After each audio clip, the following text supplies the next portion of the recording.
happen again in the future. Let's take a break and we'll continue our discussion after that. You're watching Crossover. We'll be right back. Welcome back to Crossover, and today we're talking about how big the pressure might be in PR world or in other industries. And because a tragedy happened that involved a 24-year-old employee of an international PR company located in Beijing. He died young all of a sudden, and there are reports saying he might be working all these extra hours for too long, but he was on a sick leave, according to Stella. But that's indeed a tragedy. But what else can we do? I mean, can we complain to the client, say, do not push us that far, see what happened with that poor guy? But what can you do to change this? I mean, is there anything you can do? Not much that we can do. It's kind of culture, you know. Yeah, we have to, yeah. You cannot, you know, it's normal that after 8 o'clock that you still see a lot of people working in the office. But you said 12 hours a day. Is that just the normal case? Every day you work for 12 hours? If you come at, say, 9 o'clock, then you work until 8 or 9. Yeah. Then that's 12 hours. And even 10, 11. You even don't have lunch break time. You just order in and just eat at a table. And somehow you're still doing it. Yeah, we're still doing it. We are waiting for the response from our clients and many. What I'm saying is, since this is... I know you mean that maybe we can say no to the clients. Can you? You can, but you lose your client. So actually, to my understanding, I believe that in China's multiple industries, there is a twisted relationship between the client and the agencies. Okay. And for instance, because we are all professionals, we provide professional services to the clients. However, the clients think you are just workers working for me, and actually I pay you and I want more.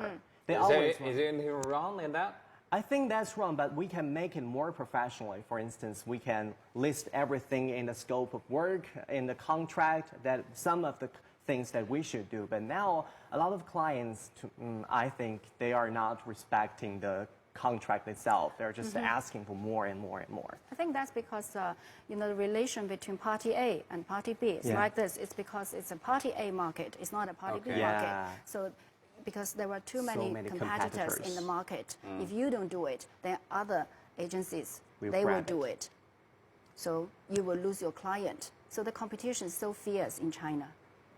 Let's talk about this from a different perspective. Say from the young guys, these young employees' perspective. Could be very challenging to work in the PR world, and we've talked about all these, sad stories, but still, there are lots of young people working in the PR world. What do you think is the biggest attraction point? We think it's a creative industry. We think that our consultancy, our service is valuable to clients' business. So if you are really creative, you think that it brings you a kind of achievement, a sense of achievement. And also you have a whole team working together with you. So you feel kind of you have a team. That's also kind of thing that you value. This is a growing industry and expanding industry, and now we are expanding to more integrated communication strategies rather than the traditional pure PR. So what we've learned as young people is just you can bring your creativity into reality. That is the biggest attraction. For instance, I was the drafter of some of our press releases, and when they are posted online, when they're printed on newspapers, it's kind of really honorable thing. This is my work originally, although modified by clients for several times, and actually maybe sometimes you cannot see the original look, but actually this is from me. And for instance, if there is a social campaign on the internet that is just being so popular and it's that I'm part of it, it's really dynamic. And you feel that you are involved in this fast-growing world rather than sales. For instance, if you're a salesman, that cannot bring you that. Well, it's a different type, I guess. It's only you work in different areas.